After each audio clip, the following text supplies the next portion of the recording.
윤 대통령에 대한 탄핵 심판 선고가 이번 주를 넘기게 됐습니다. 헌법재판관들은 숙고를 이어가며 아직 선고일을 정하지 않고 있는데요. 탄핵 전국 속 주요 쟁점 짚어보겠습니다. 국민의힘 대변인인 강전애 변호사 그리고 더불어민주당 법률위 부위원장 조기현 변호사 나오셨습니다. 안녕하십니까? 네, 안녕하세요. 네. 안녕하세요. 자, 아직 윤 대통령에 대한 탄핵 심판 선고일이 결정이 되지 않았는데 지금 헌재의 숙고가 길어지는 이유 좀 어디에 있다고 보세요? 처음에는 이제 예상을 했었던 것이 이번 주 정도에는 결과가 나오지 않겠냐. 왜냐하면 박근혜 전 대통령이나 노무현 전 대통령이 한 2주 정도 뒤에 선고를 했었거든요. 예. 대통령 사건은 2월 25일에 결심을 했었기 때문에 2주 정도 뒤가 바로 이번 주였던 것입니다. 그런데 이번 주에는 예상치 못하게 감사원장과 그리고 검사 3인에 대한 결정만 내린 것이죠. 지금 여기에 대해서는 아마도 지금 헌재 내부에서 의견 조율이 제대로 되고 있지 않은 것이 아닌가라고 보입니다. 네. 이번에 그 감사원장과 검사 3인에 대한 결정을 봤을 때도 거기에 있어서 별개 의견들이 있었던 것이죠. 감사원장에 대해서는 법률 위반이지만 파면에 이를 정도는 아니다라는 결정을 세 분께서 하신 부분들이 있습니다. 이렇게 좀 개별적인 부분들에 있어서 지금 대통령 사건이 너무 관심이 많이 가고 있기 때문에 어떻게 보면은 뭐 8대 0, 뭐 모두가 같은 의견을 내는 것이 국정 안정에 좋지 않겠느냐, 뭐 국민을 하나로 만드는 것이 좋지 않겠느냐라는 여론이 있지만 그게 제대로 되지 않는 것이 아닌가라고 보이고요. 저는 이 정도 되면은 헌법재판소가 선고기일을 한 2, 3일 전에 알려준다라고 하는데 예. 좀 정해놓고서 하는 것은 어떨까라고 생각합니다. 대통령 사건을 최우선적으로 처리하겠다고 이야기를 했었거든요. 그런데 처음에 나온 결정은 마은혁 후보자에 대해서 임명을 하느냐 안 하느냐, 권한쟁의 심판 청구에 대한 결정이 오히려 가장 먼저 나온 결정이었단 말이에요. 굉장히 의아한 부분이죠. 그리고 이번 주에 뭐 감사원장, 검사 3인, 국무총리 사건도 지금 결정을 하고 있지 않은 상황에서 국민들께서 많이 불안하신 부분들 그리고 국정이 제대로 돌아가지 않고 있는 부분들을 헌재가 좀 짚어서 여기에 대해서는 이제는 어느 정도까지는 결정이 나온다는 것을 국민들께 말씀을 해주셨으면 좋겠다라고 생각합니다. 탄핵 심판 초반에는 쟁점이 비교적 단순하다 이런 분석도 있었는데요. 현재는 정리할 쟁점이 많다는 얘기도 나옵니다. 이 부분은 어떻게 생각하십니까? 사건 자체의 쟁점은 단순하죠. 그 자체는 이제 바뀌지는 않았습니다.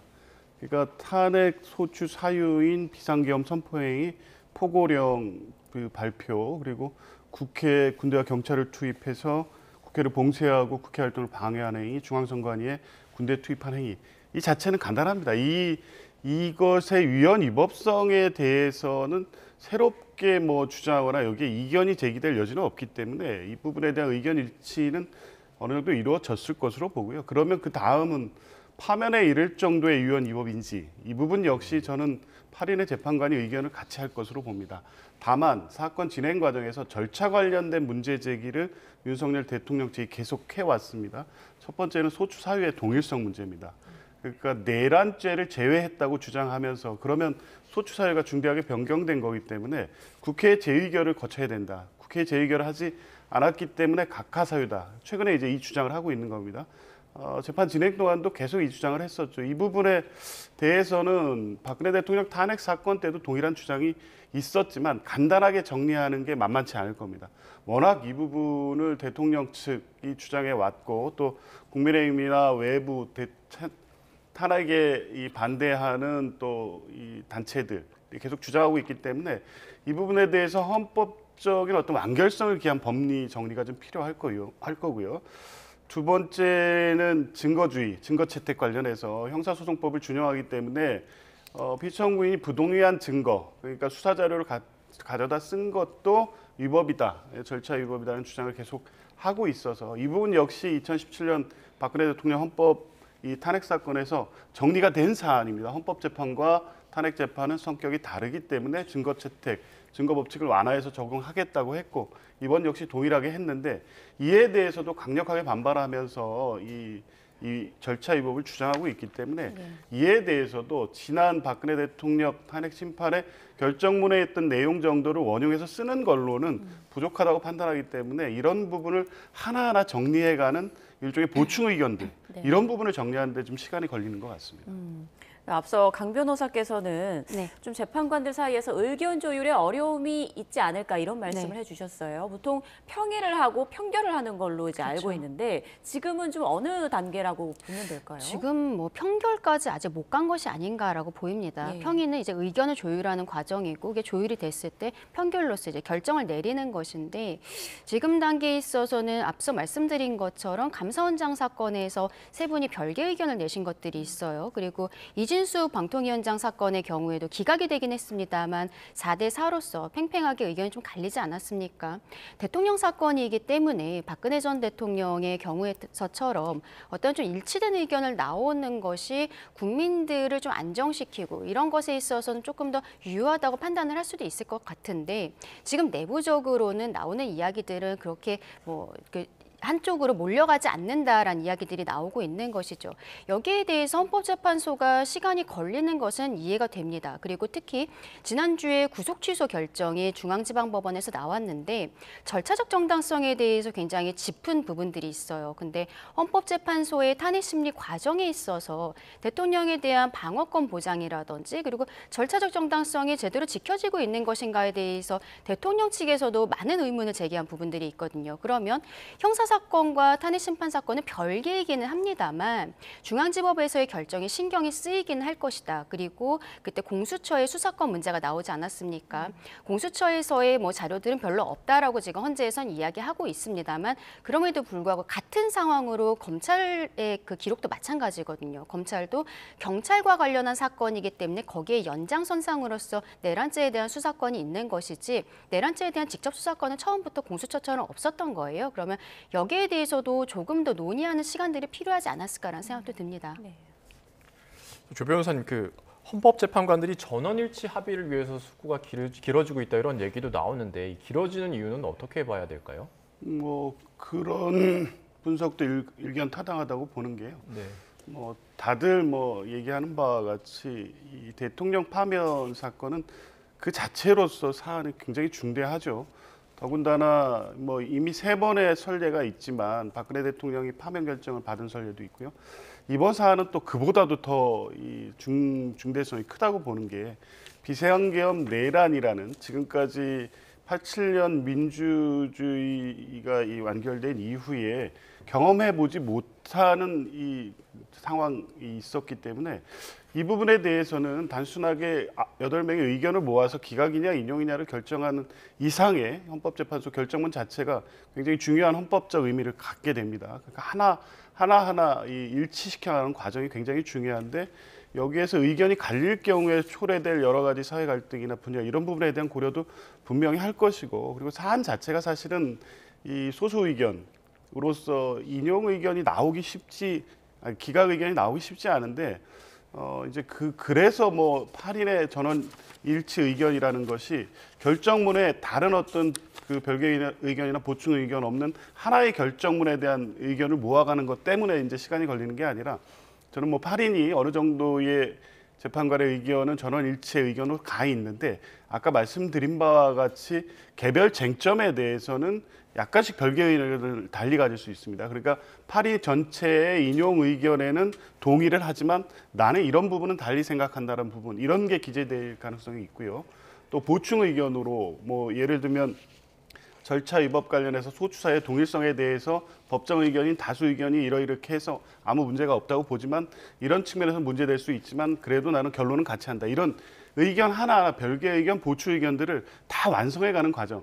이 합의를 다 만들어야 되기 때문에 지연이 될 수밖에 없고요. 그게 빠른 선고를 당초 예상했다는 것이 사실은 박근혜 대통령 선례에 비추어서 쟁점이 간단하기 때문에 그 기준에 의하면 3월 14일 이전에 나온 것을 거의 당연시하고 있었기 때문에 늦어진다는 느낌이 있는 것이지 네. 이 사안의 중대성이라든가 실제 정리해야 될 여러 가지 쟁점들, 재판 과정에서 부각된 어떤 쟁점들 이런 부분을 정리하는 것까지를 고려하면 지금 걸리는 시간이 이례적으로 너무 지연되고 있다 이렇게 보기는 어려울 것 같습니다. 네, 자 그러면 과연 언제 선고가 이루어질 것이냐. 일단 다음 주 화요일에는 박성재 법무부 장관 그 탄핵 심판 변론기일이기도 한데요. 또 다른 변수가 또 있을까요?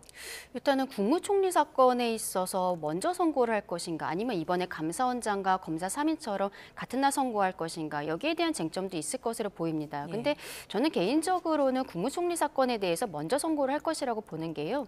지난달 19일에 변론기일 단 한 차례만 했었습니다.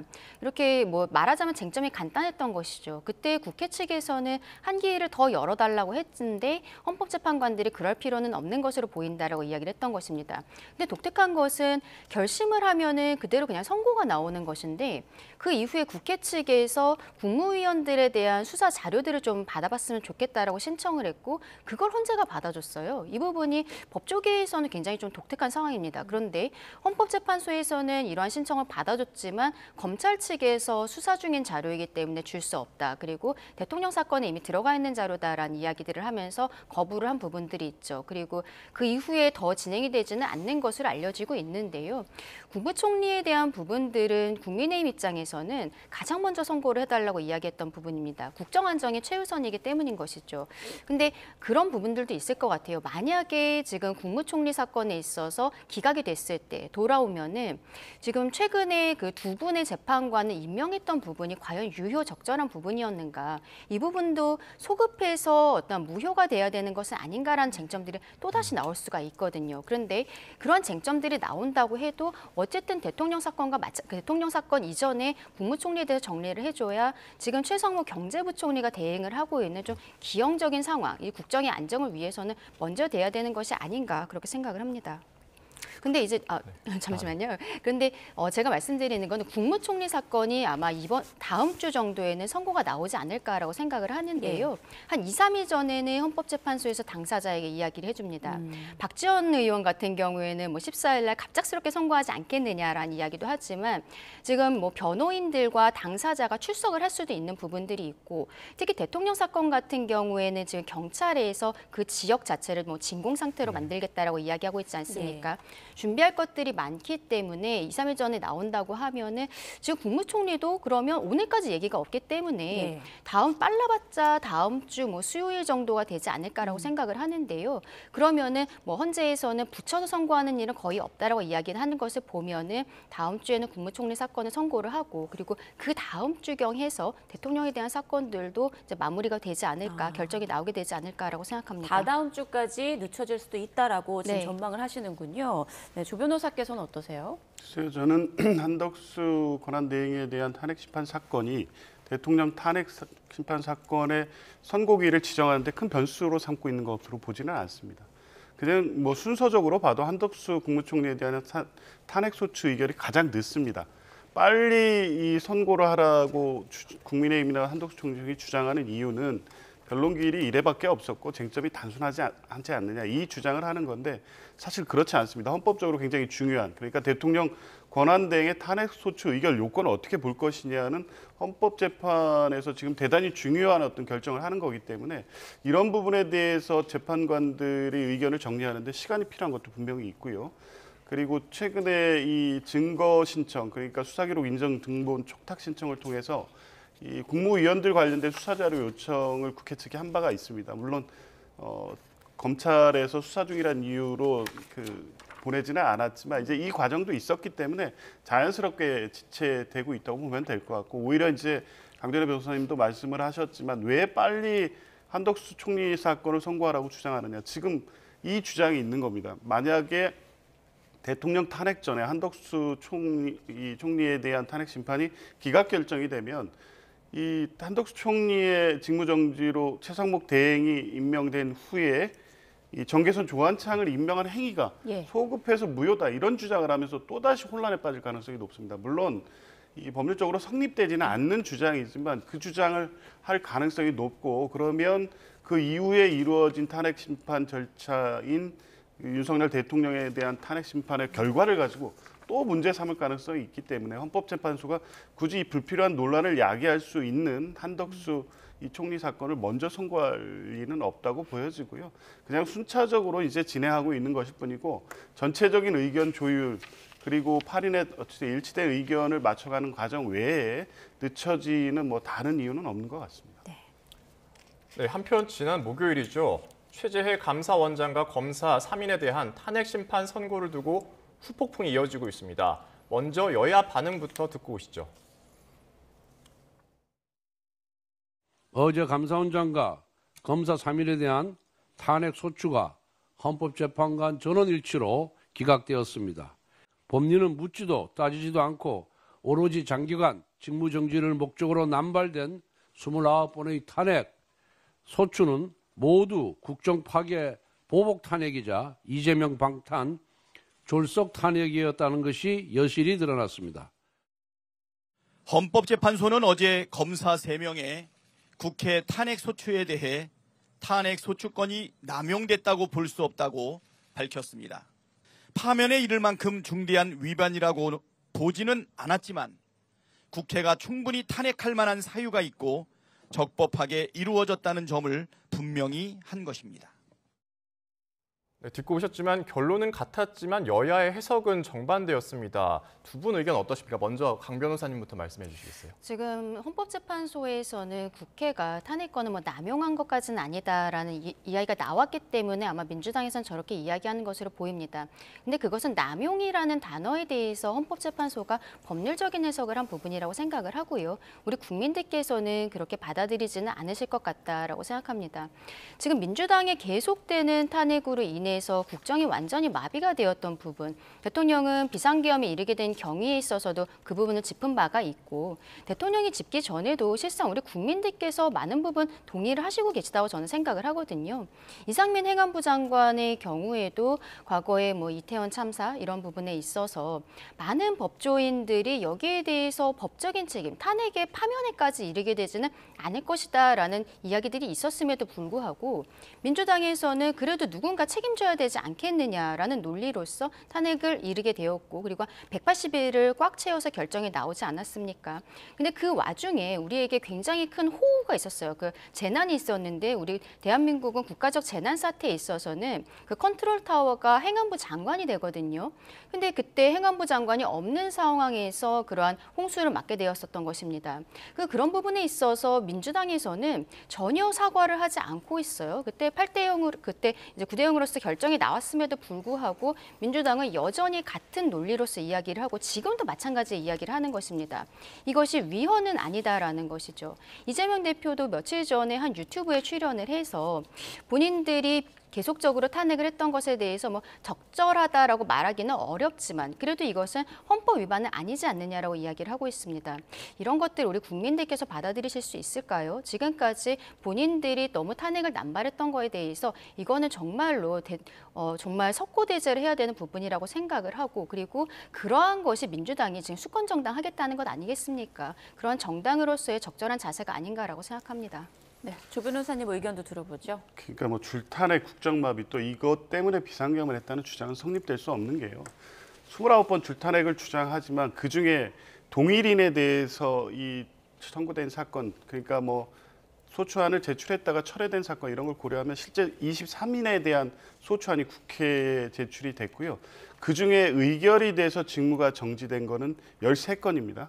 그리고 12.3 비상계엄 내란 전에 의결돼서 직무 정지가 된 거는 그중에 5건밖에 안 됩니다. 5건도 이상민 장관하고 손준성 뭐 검사 이정석 검사 그리고 이준숙 방통위원장 검사가 3인이고 실제 국무위원급은 2명밖에 안 되는 거죠. 국정마비라고 할 수 있나요? 그리고 이 12.3 내란 이전에 의결이 돼서 직무 정지된 5건 하나하나를 보면 이상민 장관 같은 경우에는 이태원 참사 관련해서 뭐 위헌 위법 문제도 제기됐고 정치적 책임을 전혀 지지 않는 상황에 대해서 계속적으로 자진 사퇴를 요구했지만 하지 않고 있었습니다. 그래서 불가피하게 탄핵 소추를 한 것이고 그때도 전원일치로 기각은 됐지만 위헌 위법이 있다는 별개의 의견이 또 있었습니다. 탄핵 사유에 이르지 않는다는 정도였고요. 두 번째 안동환 검사 최초 탄핵 소추 의결 사유였는데 이거 기각은 됐습니다만 5대 4였고요. 4인의 재판관은 파면 인용의 의견을 낸 바 있습니다.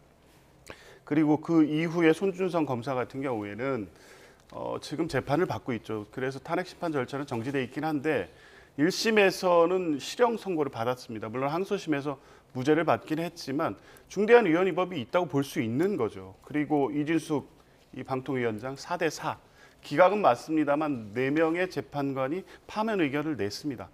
이게 탄핵소추 사유가 전혀 없는데 국정 마비 목적으로 한 탄핵이라고 볼 수 있을까요?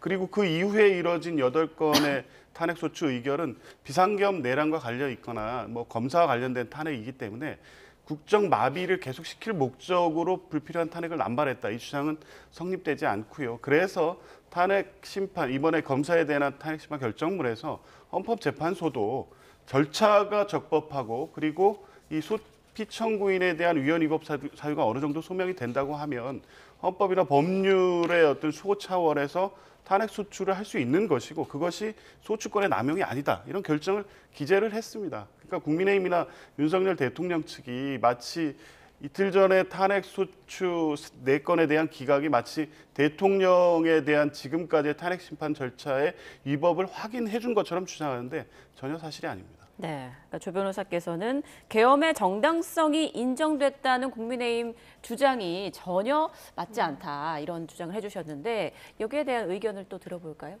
왜냐하면 대통령이 이 비상계엄을 선포할 때 대국민 담화를 통해서 민주당이 계속되는 폭주로서 행정과 사법이 마비되었다는 것, 그것이 비상계엄의 이유라고 이야기하지 않았습니까? 그리고 감사원장 탄핵에 대해서도 콕 집어서 이야기를 한 부분이 있죠. 감사원장 탄핵 같은 경우에는 또 다른 의미가 있는 것이 헌법기관입니다. 감사원이. 그런데 이러한 헌법기관에 대해서도 민주당이 이런 폭주를 하는 부분들에 대해서 실제로 비상계엄 같은 경우는 감사원장의 탄핵이 발의된 다음 날 있었던 것이거든요. 이러한 부분은 신경을 쓸 수밖에 없는 것이죠. 그리고 감사원 최근에 얼마나 일 잘하고 있습니까? 우리가 선관위에 대해서 뭐 열어볼 수 없다라고 했던 거, 선관위가 그동안에 본인들이 헌법기관이기 때문에 어떠한 정부의 조치들에 대해서 전혀 그 협조를 하지 않았었고, 그런데 이번에 이제 감사원이 이러한 뭐 채용 비리라든지 이런 것들에 대해서 정말로 어떻게 보면 국민들께 속 시원하게 이 낱낱을 다 보여줬던 것 아니겠습니까? 이러한 기관들을 마비시킨 것에 대해서 저는 민주당이 정말로 국민의 눈높이에 맞게 사과를 해야 된다라고 생각하는데 계속적으로 그 나온 뭐 결정들에 있어서 뭐 남용한 것은 그 국회가 탄핵권을 남용한 것은 아니다라든지 조그마한 의견들을 가지고서는 변명을 하듯이 이야기를 하고 있다라고 저는 볼 수밖에 없다 생각합니다. 민주당의 이러한 자세에 대해서는 우리 국민들께서 심판을 하실 것이고 민주당이 좀 전향적으로 나와야 되지 않을까라고 생각합니다. 네. 그러니까 강 변호사께서는 지금 민주당에서 줄 탄핵에 대한 네. 사과를 해야 한다, 국민 사과를 해야 한다 맞습니다. 이런 말씀이신데 그러면 이번 헌재 그 감사원장 등에 대한 탄핵 기각 결정이 네. 윤 대통령 탄핵 심판 선고에도 좀 영향을 줄 거라고 보세요? 그렇죠. 왜냐하면 윤 대통령은 비상계엄에 이르게 된 경위가 이러한 탄핵을 남발한 것, 특검 정국이라든지 예산안 이런 것들에 대해서 분명히 문제 제기를 했었고 그거를 그 탄핵 심판에서 이야기를 하기 전에 이미 대국민 담화로서 국민들께 말씀드렸던 부분이 있는 것이죠. 그런데 지금까지 나온 결과들을 보십시오. 모든 것이 다 기각이 되고 있다는 것이죠. 근데 거기에 있어서 헌재가 조그맣게 다른 의견들이 별개 의견들이 붙어 있는 것은 사실입니다. 그런데 전체적으로 보았을 때 과연 이런 것들이 남발이라고 안 볼 수가 있는 것인가에 대해서 우리 국민들께서 의아하게 생각하시는 부분들이 있는 것이죠. 그러면은 여기에 대해서는 민주당이 책임을 져야 된다. 그리고 대통령이 비상계엄에 이르게 된 경위에 대해서 이야기했었던 부분들이 오히려 더 정당성이 있는 것이 아닌가라고 볼 수 있을 것으로 생각합니다. 조 변호사님 의견도 한번 들어볼까요? 탄핵 심판 선고에 영향을 미칠 거라고 보시는지 어떻게 보세요?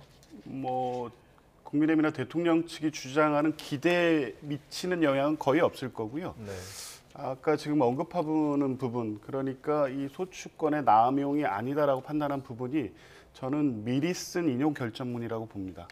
비상계엄의 실체적 절차적 위법은 사실은 구체적으로 따져볼 필요도 없이 사실 재판관의 의견이 달리 나올 리가 없는데 그럼에도 불구하고 윤석열 대통령은 계속해서 이번 비상계엄이 줄탄핵이라든가 뭐 예산, 삭감 등 사실은 헌법 77조 요건이 되지 않는 주장을 계속 유지하면서 비상계엄이 정당했다는 주장을 하고 있고 이 일부 극우단체나 또 보수 집회에서도 그대로 원용해서 이것은 정당한 비상계엄권의 행사다라는 주장을 이어가고 있고요.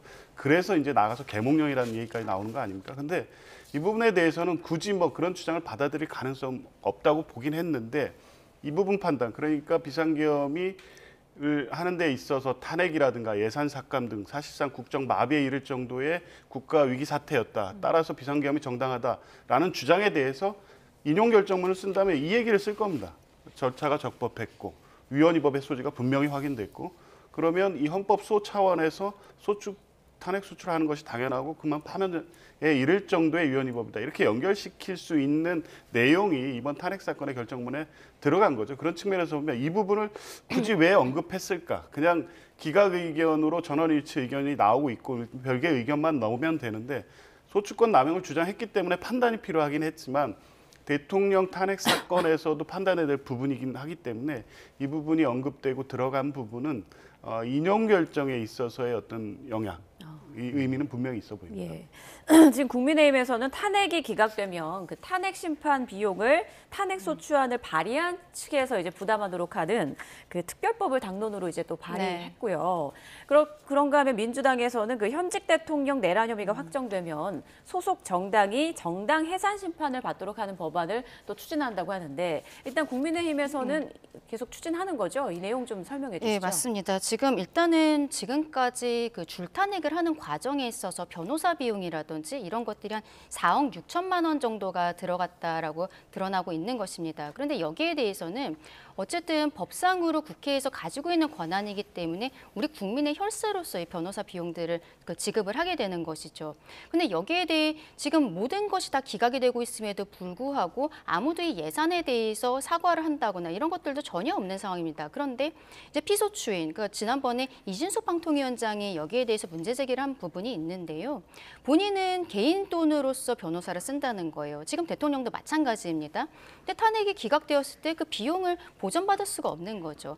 우리가 뭐 민사소송 같은 경우에는 승소한 쪽에서 패소한 쪽에서 승소한 사람 측의 변호사 비용을 이제 물어주도록 하는 제도들이 있습니다. 그런데 탄핵 심판 같은 것은 그런 것이 없는 것이고 이렇게 무리한 탄핵 소추가 있을 때 피소추인 측에서는 본인 돈으로서 변호사를 쓰는데 국회 측에서는 그냥 뭐 국민의 혈세로서 계속 변호사를 쓴다. 그리고 문제는 지금 쓰고 있는 변호사들이 어떠한 특정 단체 그리고 민주당과 가까운 사람들에게 계속적으로 사건을 주고 있다라는 거예요. 그러면은 이 변호사를 선임하게 된 경위라든지 이런 것들에 대해서는 국민들께 어쨌든 그 세금을 쓴 부분이니까 조금 더 낱낱이 밝혀줘야 되는 것이 아닌가 하는데 이런 것들도 지금 이야기들이 없는 것이죠. 그러니까 이것이 뭐 가까운 변호사들에 대한 일감 몰아주기가 아니냐. 무리한 탄핵 소추로서 비용은 비용대로 들어가고 그리고 국정은 혼란이 오고 있는데 여기에 대해 민주당이 그냥 모르쇠 전략으로 가고 있는 것을 굉장히 안타깝다 말씀드리고 싶습니다. 그리고 정당 해산 심판에 대해서 지금 민주당에서 이야기를 하고 있어요. 뭐 내란이나 외환죄로서 유죄를 받는다든지 탄핵으로서 파면이 되는 경우에는 정당 자체가 책임을 지도록 해야 된다라고 민주당에서 이야기를 하고 있습니다만 이것은 우리 국민들께서 책임을 물으시는 선거라는 제도가 있지 않겠습니까? 민주당은 뭐 탄핵으로서 파면이 되면은 그 다음 선거에 있어서는 해당 정당에서 후보자를 내면 안 된다라고까지 주장을 하고 있는데 후보자가 나왔을 때 그 사람을 찍을 것인지 말 것인지 우리 국민들께서 결정을 하시는 것이죠. 여기에 대해서 민주당이 뭐 감나라 배나라 할 그 내용이 전혀 아니다라고 말씀드리고 싶습니다. 네, 조 변호사님 의견 어떠십니까? 이 모든 탄핵 심판 절차는 사후에 헌법재판소에 영상이 공개됩니다. 아마 윤석열 대통령 사건도 마찬가지고 다른 사건들 국민들이 다 지켜보셨습니다. 거기에서 한 이 국회 측 대리인들의 행위가 전혀 무의미한 게 보일까요? 그리고 이 탄핵 심판 절차는 개인들의 소송 행위가 아닙니다. 헌법 기관의 행위이고요. 헌법 질서를 수호하기 위한 목적이 분명히 있습니다. 과거 정권에 비해서 더 많아진 것은 분명하고 비판받을 수 있다고도 봅니다. 그런데 그것에 대한 책임은 정치적으로 지는 것이고요. 정치적으로 진다는 것은 이런 방식의 정치, 탄핵을 너무 많이 남용한 게 아니냐. 그래서 이 국정의 혼란을 초래한 게 아니냐. 이 부분은 선거를 통해서 평가받는 겁니다. 이건 당이 그 정도 부담을 갖고 있음에도 불구하고 필요성이 있었기 때문에 탄핵 소추를 한 것이고요. 그거에 대해서는 정치적으로 책임을 지는 거지. 이렇게 이 4억이라는 뭐 비용 이걸 자꾸 강조해서 국민 정서를 자극할 정치 주장 목적인데 책임 있는 정당이라면 좀 그런 주장은 안 하셨으면 좋겠고 정당 해산 관련돼서도 자동으로 정당 해산 이건 좀 법으로 무리는 있어 보이지만 최근에 국민의힘이 보인 행태를 보면 내란 관련돼서 너무 동조하는 게 아닌가라는 문제 제기가 있기 때문에 그게 구체적으로 위헌적인 행위로 된다면 위헌정당 해산 심판이라는 또 절차가 있으니까요. 그 부분은 차후에 네. 이제 좀 사안이 모두가 정리되고 좀 국정이 안정이 된 후에 검토할 문제지 법적으로 할 문제는 아닌 것 같습니다. 네, 마지막 질문을 드려야 될 것 같은데요. 그 윤 대통령의 구속 취소 판결에 대해서 즉시 항고를 포기했습니다. 네. 검찰이. 이 판단에 대해서 여야 반응이 좀 엇갈리고 있는데 검찰의 판단에 대해서 어떻게 판단하시는지 의견 있으시면 감 변호사님 먼저 해주시고 그리고 조 변호사님 순으로 듣겠습니다. 네, 지금 법원행정처장이 국회에 출석을 해서 네. 이 직시항고를 해야 된다라고 이야기를 해서 다시 한번 논란이 되지 않았습니까? 근데 법원행정처장은 법원의 행정을 하시는 분이거든요. 근데 네. 이분이 검찰에게 이래라 저래라라고 이야기할 수 있는 권한 자체가 없는 것인데 국회에서 그런 형태로 발언을 한 것은 굉장히 부적절했다라고 말씀을 드리고 싶고요.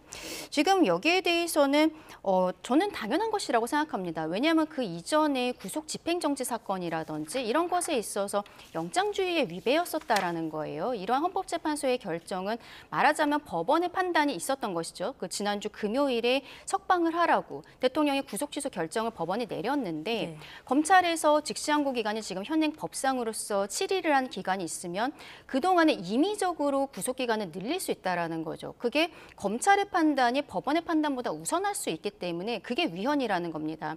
과거의 구속집행정지 사건에서 그러한 이유로 위헌 결정이 나왔기 때문에 이번 구속 취소도 똑같은 상황인 거거든요. 네. 그래서 검찰 입장에서는 지금 뭐 수사팀에서는 그래도 직시항고를 해봐야 된다는 의견이 있었지만 검찰도 인권 수호를 해야 되는 기관으로서 이것이 헌법재판소에 갔을 때 위헌 결정이 나올 것이 뻔한 상황에서 석방을 하는 것이 맞다라고 결정을 했던 것이죠. 저는 그것이 당연하다고 생각을 하는데 법원행정처장이 불필요한 논란을 야기했다. 여기에 대해서는 사과해야 된다라고 생각합니다. 조 변호사님 어떻게 보세요? 이게 이 검찰총장의 소신이고 법해석이라고 한다면 일관성은 있어야죠. 또 이 검찰 일선 검찰청에 지시하지 않습니까? 날로 계산하라고. 이 대혼란 어떻게 수습할 겁니까? 지금 일선 검사들은 대단히 혼란스럽고 이후 법 적용 과정에서 사법 시스템에 굉장한 지금 문제가 초래된 겁니다. 책임질 사람이 없습니다. 이미 구속된 사람들, 뭐 김영현 전 장관들 전부 다 구속 취소 신청하고 있지 않습니까? 그리고 이후 사건에서 영장에 대한 체포든 긴급 체포든 이 피의자들 체포되면 대통령이 한 것 같은 똑같은 불복 절차 전부 다 하고요. 그 과정에서 날짜 계산이든 뭐든 구속 취소 사유가 발생할 겁니다. 전부 다 중대 범죄자들도 이 구속 취소 결정에 의해서 그리고 검찰이 지금 이번에 한 즉시항고 포기 위헌 판단도 되지 않은데 위헌이라고 자의적으로 결정해 놓은 이 판단 때문에 사법 시스템, 사법 행정의 대혼란이 초래된 겁니다. 당연히 심우정 검찰총장은 사퇴해야죠. 그리고 어제까지 기한이 있었음에도 불구하고 결국 안 했습니다. 이 책임질 사람이 결국에 본인은 임기 끝나고 검찰총장에서 물러나면 그만이겠지만 검찰이나 우리 사법 시스템은 계속 되어야 되는데 이걸 어떻게 바로잡습니까?